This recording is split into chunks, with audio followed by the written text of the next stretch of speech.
Hello YouTube, it is Damien. It is the BVB Rebuild, episode 4, and today is the start of season 2. Obviously in season 1 we did finish in 6th. However, with Bayern winning the German Cup, we actually go automatically into the group stage. So for me, I don't have to show you any results in terms of qualifying for the Europa League. I thought that was important to mention. Reason why is that after the end of this game against Hoffenheim, which is match day 1 for us in the league, we will of course then show you the group stage draw, which will be after the Hanover game, and I'll show you obviously the result and the goals of that Hanover match. We've obviously had a lot of deals that have needed to be done. If you weren't aware, we also did stream part of the window. I'm just closing my OBS. Part of the window last night, or the night before, 2 nights ago, on stream. Links are down below if you are loving the content and want a bit more. We're not streaming Dortmund all the time on Twitch. It's mainly YouTube only. Save like today, I have cricket later tonight, so I can't stream my normal time zone. Preparing for a semi-final. Wish me luck. Comment section below. This is what you need to comment. Damien, good luck. Don't make a duck. Win a semi-final. Something along those lines. Damien, good luck. Don't make a duck. There you go. That's your line. We're going to be doing those lines throughout. You know, when I commented bananas, got a few people that said bananas. So there will be some absolute pearlers coming through episodes 4, 5, 6, 7, all the way through. But first line that we are going to officially give is good luck, Damo, don't get a duck. I don't know. Whatever I said before sounded better. Anyhow, we are here because we do obviously have a lot of things to talk about in terms of the transfer window. We have raised a lot of money on the outs and we have bought people. So do not worry when you see 71 million still in the transfer budget. I have sold people. I've brought people in. The budget's kind of stayed the same, just that I've freed up 400k per week. That's how much people are overpaid here. Well, I think we've done really good in the window. We're definitely going to go and recap that right now. In terms of pre-season though, important to note that we did go and trounce everyone we kind of played. Is up for Royal Hippos, we drew 1-1. A game that I rotated in a little bit against Hippos and we drew 1-1. It was fine. But in the DFB Pokal, the German Cup first round, we got some, German amateur side, and we absolutely pummeled them, as you should. And in the next round, we did get VFL, who are a third Liga side. It's not Wolfsburg like last year that Dortmund got knocked out with, so that's also good as well. In terms of maybe the season preview, people want to see that. I'm pretty sure we are second to Bayern. Yes, we are. As you can see, Bayern make up the full team, apart from Haaland, and you would say that is definitely on, that is definitely correct. Haaland, probably one of the best strikers on FM, and is the most likely to win Golden Boot according to the odds. Now, in terms of the transfers, we have made a few on the ins, a few on the outs. Important to note, it is August 15th. As you can see, we've got plenty of money sitting there too. It is important to note that unless the right player comes up at the moment that is absolutely world-class, wants to join and doesn't want crazy amount wages, I don't really need him because I'm really happy with the squad. I feel like the squad as a whole is in a great spot. I feel like we have very good depth at centre-back. We have great depth coming off the bench. We have a world-class midfielder that we've brought in too. I think that is world-class, but he definitely provides some quality. And we've cut out a lot of dead wood.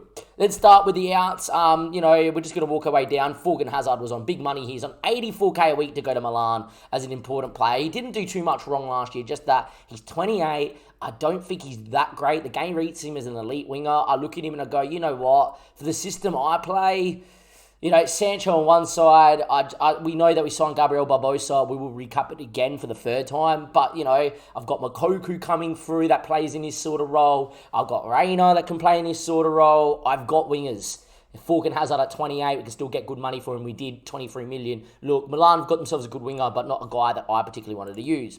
Delaney had a year left on his deal and was on a lot more money than 61k a week when we sold him to Bayern. Didn't particularly want to sell to Bayern, and he obviously is still really good and will play for him. Once Bayern made the $20.5 million bid non-negotiable, Delaney came to him and said he wanted to leave. A year left on his deal. I wasn't a fan of re-signing him on a new contract, but I probably would have just avoid losing him on a free. But in the end, Delaney has gone for $20.5 million. And look, just to get the wage down, it was about 100k a week, not a problem.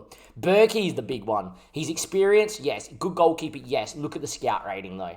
He is barely good enough to be a good Bundesliga keeper, to be fair. The one area of the field that I did struggle to find a signing, I did say Kat Kerr could come in.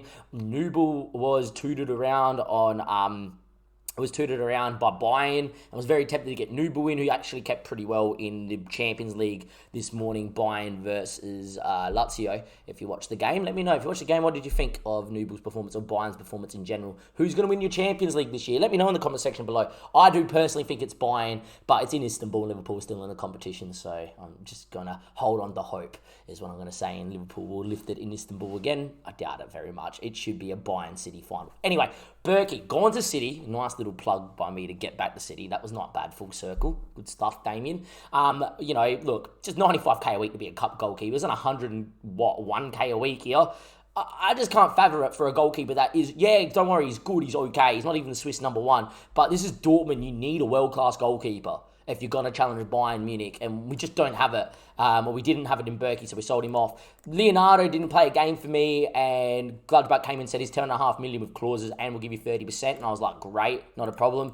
And Sada wasn't my signing. The game signed him for 8.75 million, and when Arsenal said here's 10 million up front, we'll take him off your hands, and I was like, you're not even that great. The Iranian wanted to go. I was like, not a problem. He was on 80k a week. He's on 83k a week at Arsenal. I can't fathom that. And with these sort of guys being on like 80k a week, just getting in the wage back into the club is massive, because it means that if we get through this window without signing him, we're going to turn over a massive profit, which is going to give me more money next year to sign even more players. And there is definitely players I have got my eye on. Mohammed was obviously already on the list. Just sold him off. I actually think he's a decent midfielder, just not Dortmund levels. Pasalac, he's not that great. I did think about using him as a backup right back.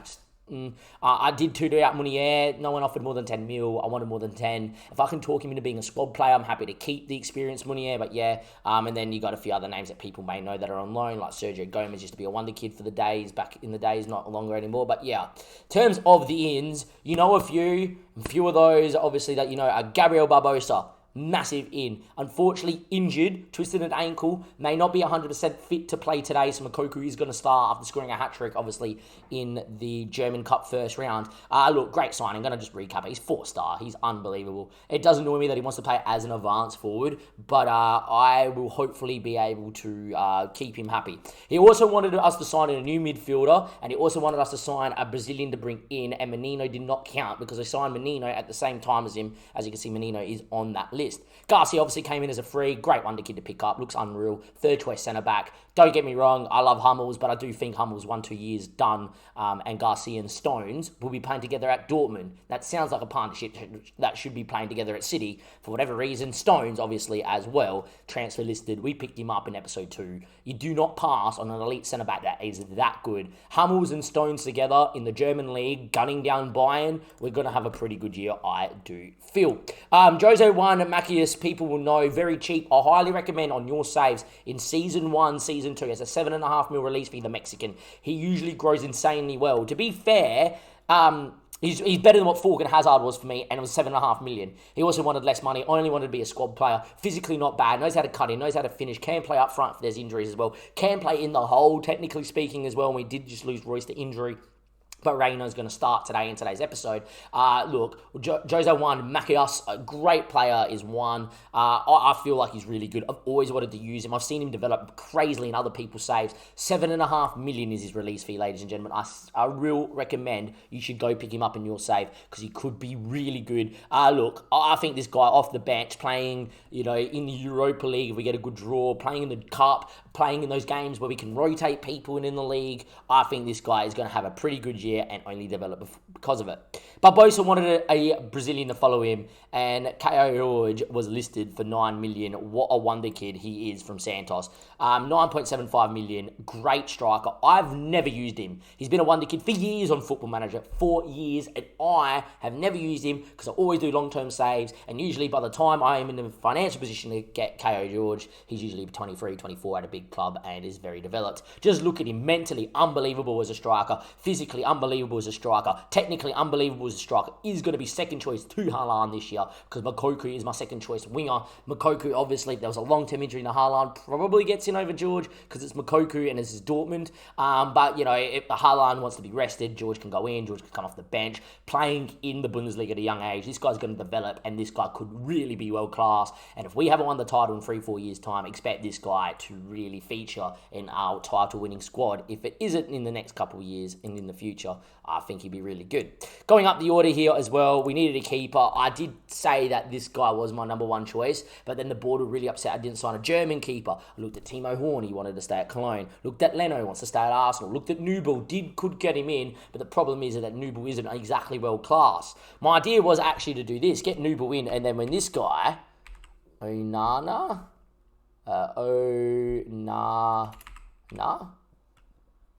there we are. And this guy, who's listed, by the way, by Ajax, right? When this guy gets his global ban closer, there's a lot of clubs that have come in for him because of his global ban, the game won't let him go.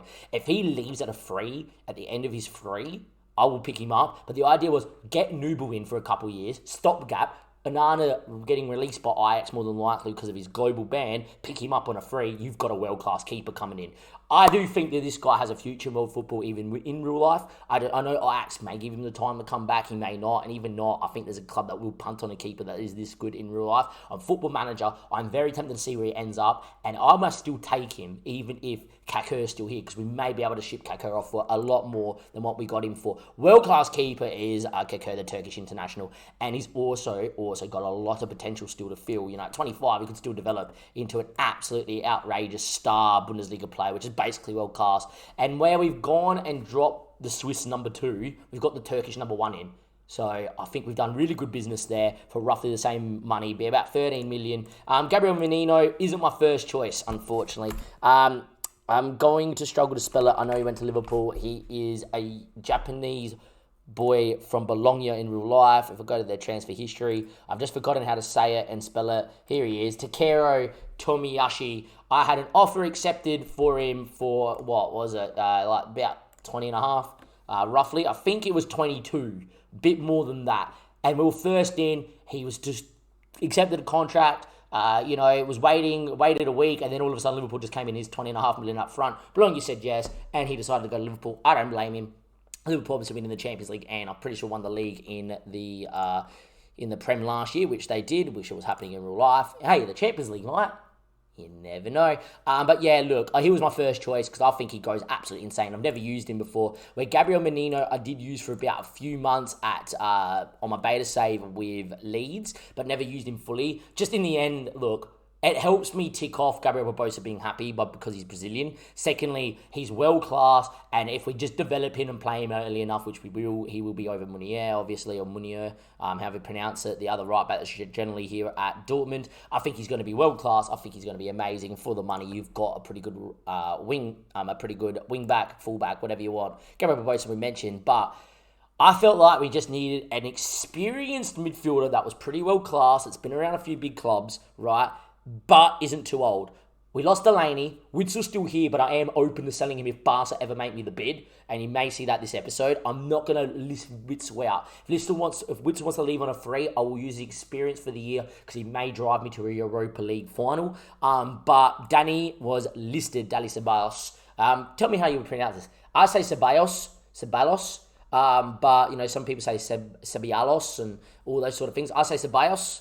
Sebi Bios, or, I figured like the golfer, like Sebi Bios, that used to, win the Masters back in the 80s. Weird analogy, but there we go. Danny has come in. Arsenal did really well. I really rate him in real life. I think he's absolutely incredible in real life. I feel like he's, if Arsenal can get the best out of him, he would be one of the better midfielders in the Premier League. Because these Spanish midfielders, you got to remember, come through such a training and such a development process at a young age. They're all so technical. They all see a pass. They all know how to play. And look, to get a Spaniard in that is this good in the roaming playmaker role, just let this guy do what he wants to do. He's got natural passing, natural vision, natural flair, can get up and down the pitch. He's physical, can dribble. He's a Spanish international. I just think that Dortmund's made for Danny. I really do. And Ceballos, I reckon, can come in, will be world-class. Transfer listed by Real Madrid. Never really affected Real Madrid too much. He's got a few goals for his time at Madrid. Obviously, if you're an Arsenal fan, You know, he hasn't been at his greatest, but not at his worst. You know, you're looking at those stats there in 2021, is what it is. But I think you put him around quality players, which Emre Can, who's still here, rejected 30 million from Bayern. I want 70 plus if he's going to go to Bayern Munich. You know, you put him alongside Witzel, Renya, Jude Bellingham. You've got a very good midfielder in there, and I think he's going to be really good. Well, look, that's my team so far. In terms of this, Barbosa not 100% fit, Stones past fit, Mario Wolf is still here, but I'm trying to sell. I think we're really are in really good shape. Now, I am going to get Renya into here, and that is going to allow me to get Garcia back, who was not fit for the last game as well, and Witzel, Bellingham in the bench as well. But look how strong that team is. You know, look at that bench. Macias, Ko George, Witzel, Bellingham, Garcia, Akanji is your backup. Is your backup brigade. You know, Ober, when he turns 16, will sit on the bench over this guy as well, who I've never seen, but he's actually a decent German backup as well. But yeah, look, I think we're in a really good spot, and I really do think we'll be okay. We're also going to drop Tojan in. Menino got a rest in the cup and is going to make his debut here today as well. And look at that team. Kaka, Menino, Stones, Hummels, Guerrero, Danny, Emre, Mukoku, Rainier, Sancho, Haaland. That is a team that's worthy of winning. Mukoku knows how to find the back of the net. Obviously, I would love to have Gabriel Barbosa playing his debut here as well, but it is what it is. I really do love this side. I think this side could challenge for the title this year. Don't think it will win it. No, Bayern are too strong. But in the next, after this year, get them gelling, get them playing football, have a top 4 finish. Next year beyond will be our window, season 3, 4, and 5, to win the Bundesliga and kind of complete this challenge. I'll definitely give the boys, if they do win the league, maybe a year or two to try win the Champions League, but this save won't progress too much more past that because there's other short-term saves I would love to get into. Anyway, give me a score prediction, put a timestamp on it if you want. If you are enjoying the content and the Dortmund save, you know, a YouTube-only save that is pretty short-term, a little bit more gun-ho, let's go out there, let's buy the best players we can, give it a like and let me know in the comment section. And we are going to get underway here against Hoffenheim. Good little team talk. I expect us to win 3-1. I'm very happy with that Guerrero will perform today. Has had interest, but not a bid yet. If a bid came in, I have enough money to probably sell and just buy any left back I really want. So, yeah. It's just a matter of, because we're not in the Champions League, we have to find it hard to get the absolute top tier. But those guys that are transfer listed, we've been able to get. And the guys that, you know, are coming from other clubs that are really good, but also aren't, you know, Champions League regulars, we're able to get as well. But, you know, like Takero stalling his contract to go to Liverpool because we're not in the Champions League is fair. And, you know, there's a lot of other players that have been listed this year that I would not have minded. But you know, haven't been able to get because we're not in the Champions League. Anyway, highlight here 5 minutes in, and Mukoku hasn't picked up the ball and find Kaka on his debut. Emre Can, Hummels, good ball in the Sancho, and he touches, and we've got overlapping fullbacks left and right as well, and that is Rafael Guerrero getting forward, beats one with pace, numbers arriving in the box slowly but surely. Guerrero gets the ball back luckily, Sancho drives, cuts it, Danny, just past the post, so it would have been a great debut for Ceballos there, or a league debut. And look, he scored on his cup debut, but we played a nobody, and yeah, we are. Anyway, Baumann with a ball in the Posh, and Posh now picks it up and finds Vogt. Vogt now drives forward, looking forward, and it's a good ball out to Skov, and here we go. I wish it was a Milskov, would be great. SFB reference. In the end, Skov beats Emre Can way too easy, and in the end, we don't get a press across either. Ball comes in, blocked, Forsberg, Kramnich 1-0 down at Hoffenheim on the opening day. It's not exactly how we wanted to start a league campaign. We were looking to finish top 4 and hopefully challenge for the league as well. In the end, just falls to him. Could have been 1-0 up down one end, but here we are. Forsberg with the present mind not to shoot, but play it in. And Uguru Can, I don't know how you pronounce his first name, Kakrin is beat 10 minutes into his league debut. We've started well, though, and the immediate response is really good. You know, we're not dominating the ball, but we are definitely dominating chances here. Mukoku now, ball to Rayner. He knows how to whip him in. Haaland's effort's blocked. We're going to get a lot of... it was offside for Rayner, apparently. There you go. I didn't look at it. We're going to get a lot of chances from corners this year. It looks like long throws are pretty dead. I'm going to give him another couple of days to really suss it out, but it looks like long throws are dead, and that's it. Anyway, 30 minutes played... We haven't lost yet as Dortmund manager, and we are 1-0 down and staring our first defeat in the face, and they have a free kick deep. Forsberg looks, that should be Ugran's ball, and look, I don't mind that he slows this down, but we also have numbers on the break. Like, Mukoku's in so much space, and nearly found him too. Like, I did not mind that. Wanted that ball a little wider to Mokoku, but in the end, Mayusa on it. Inside, Kramich, good touch. Alaro can't let him turn. He didn't in the end, but they have played some good football to get out of that press, and they have got the overload as well. And the ball into the box here. Eventually, in the end, it's fallen to Menino's made a mistake. Scov for 2-0. Jeez. Gabriel Menino with a mistake. I don't know what happened on the 2D match, and it was hard to see. Quite like he missed it or he miskicked it or whatever. It's going to be weird to see. But yeah, look, he wins the ball here, and it looks like he's in his possession. I can't explain that. Right, he's kind of just done to the ball, and the ball's at his feet. It's like he's tried to chest it, and the ball's on the ground. Weird. 2-0 down to Hoffenheim on the opening day of the season. And I tell you what, this ain't good enough. Far from pleased what I am going to say. We've been a bit lackluster. We won 8-0 in the Cup. We have not lost in pre-season. We have not lost a game as Dortmund manager. And now we might lose on the opening day as Mokoku beats one, getting to the box, hits it, Bauer makes a good save. But at the moment, it's been moments of brilliance, not really good build-up play. We've created chances according to the stats, but we haven't really seen anything too crazy here. And when Mokoku ball looking for Sancho, that has left him short. It's not good at the moment. 50 minutes played, at some stage we're going to need to change this. No one having a great game out there, to be fair. And this is where I'm going to just tell them there to encourage each other and just try and play some football. Try and get one before the 75th. Not really happening out here at all. Gonna have to go for the jugular, aren't I? Should really load up this 4-3-1-2, by the way. By the way, with the new update, I don't know how well this is going to work. I've tried at SFB last night on stream, and it wasn't like the greatest, but I have nothing else to go to.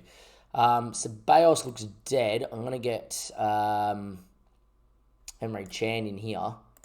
Just going to get Emre Can just to sit in as well, just trying to win that ball back. Ranier's going to come off here as well. No, Ceballos going to come off here for KO Horge. Sancho is going to go on that side for Mokoku. Mokoku's not had a good game, nor is Sancho, but I know Sancho can perform. I'm going to get Macias out there as well. And we'll leave that for now and leave one more change up my sleeve as well. 70 minutes played. We need a goal. We need it now. Highlight. Rafael Guerrero looking for Macias. Ball to Guerrero. Looks for Haaland. Just didn't find him. And here they come again. We could be 3-0 down here. Just Renier wins the ball back, which is good from him. KO George. Emre Can. Ball to Macias on his debut. Oh, Baumann, what a save. KO George runs it out to play for a goal kick. Ouchie wowies. It's just not going our way today. We haven't been overly bad, but no chances going in. I'm guessing Bellingham's going to come into the shadow striker role. Is what we are going to do. And just get Jude buzzing around. But this is not going to plan at all. We're going to lose our first game in charge of Dortmund. It's going to be absolute round one against Hoffenheim. Not the way you want to start a season, where you're looking to really finish top four easy, kind of challenge for the league. We're already going to give up 3 points to Bayern Munich, you would imagine.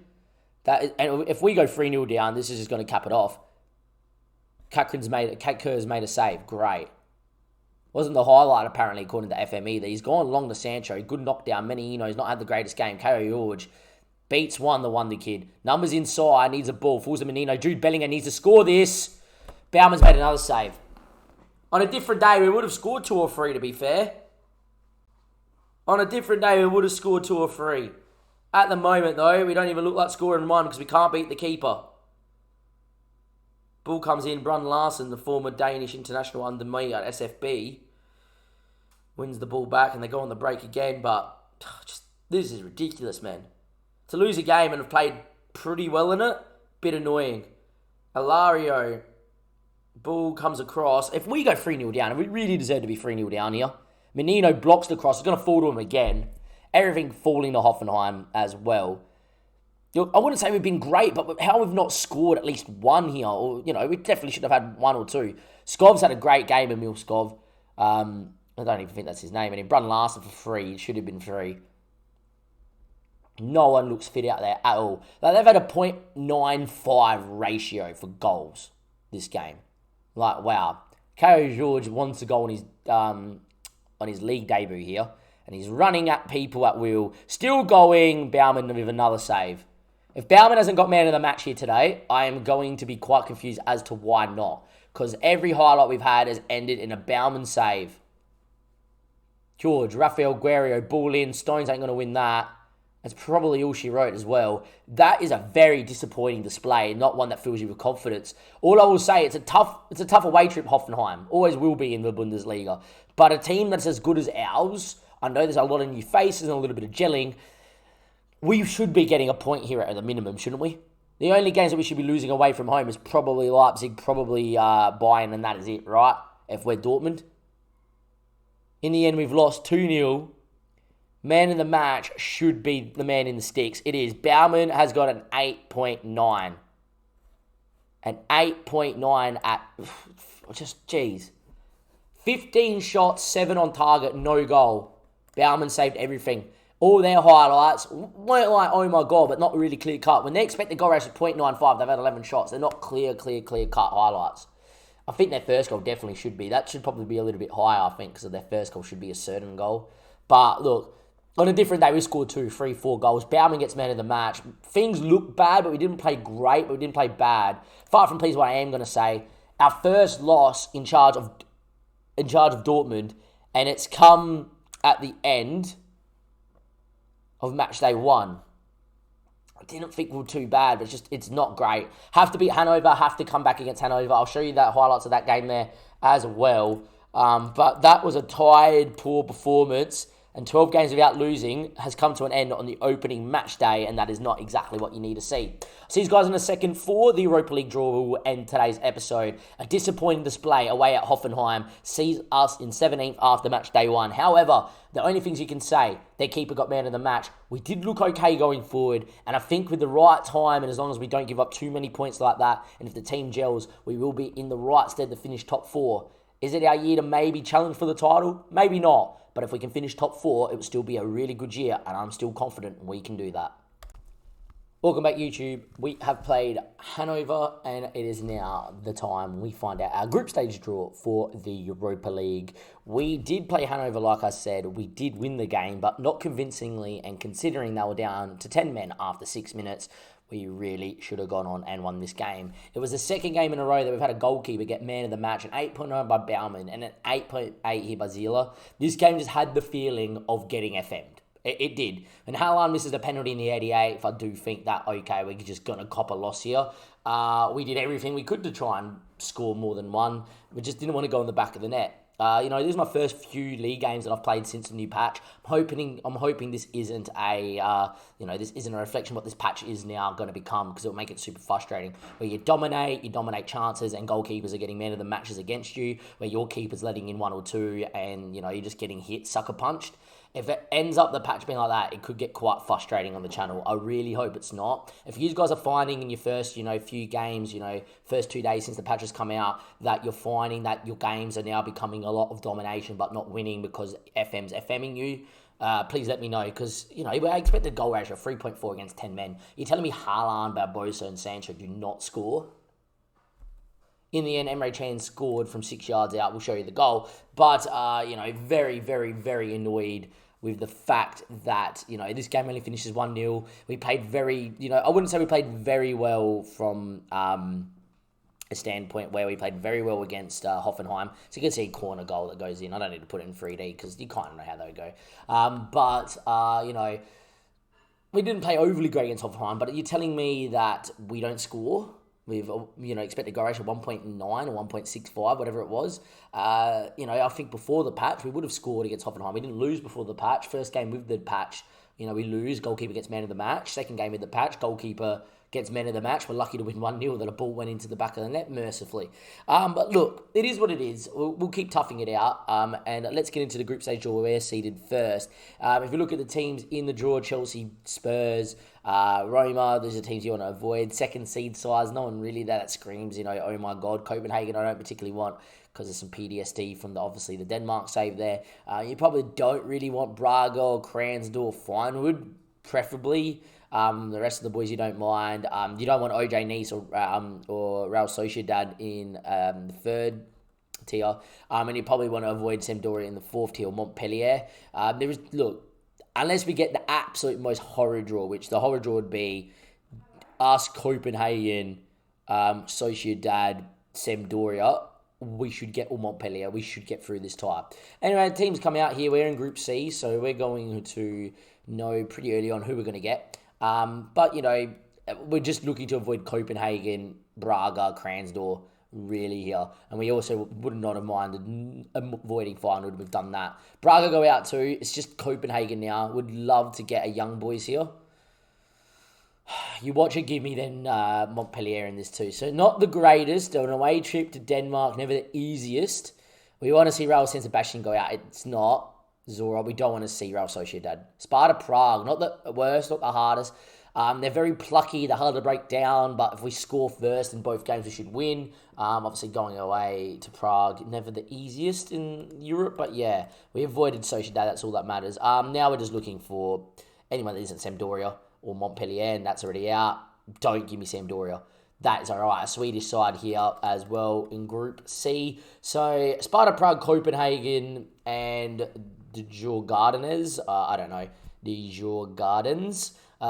Look, we should be topping the group. Should is the word. Copenhagen can be dangerous in Denmark. I've been FM'd by them many times in my Denmark saves, so hopefully that doesn't happen there. Sparta Prague is a side we should be beating as well, at least at home. And if we win every game at home, we're going to beat the Swedish side home and away, you would imagine, with any team we put out there. So we should get through the group in top spot. It's paramount that we do, so we avoid one of the big boys here, obviously, in the second knockout round. It's an easy group, but it's not a hard group. It's not the easiest group. Next episode, I don't think there's a point really giving you the Swedish game first up. So the Copenhagen game may be important. I might give you the Leipzig-Copenhagen game as next episode. I reckon that's not bad as well. And then that means we can do Prague and Bayern as an episode. Yeah, we might do Bayern Prague as an episode because it'll be the first time we've played Bayern in the save. Give us a whole month of games to play.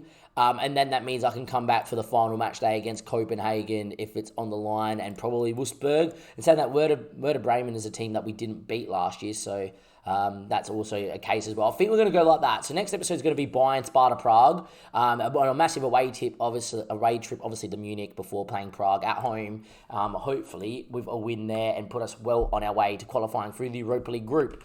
Let me know if we have got a good enough draw. I think we have. That's the end of episode 4, and hopefully we're going to go top our group and mount a top 4 charge here into the Bundesliga. Not the greatest start against Hoffenheim, but hey, not everything can go your way. Our first loss in charge of Dortmund. I'm glad it happens in match day 1 because it gives us another 33 match days to get over it, and hopefully we will. From Damien and everybody here at Dortmund, thank you for the support. It's been absolutely amazing. That's the end of episode 4, and I'll see you for Bayern Munich and Sparta Prague in episode 5 here with the rebuild with Dortmund.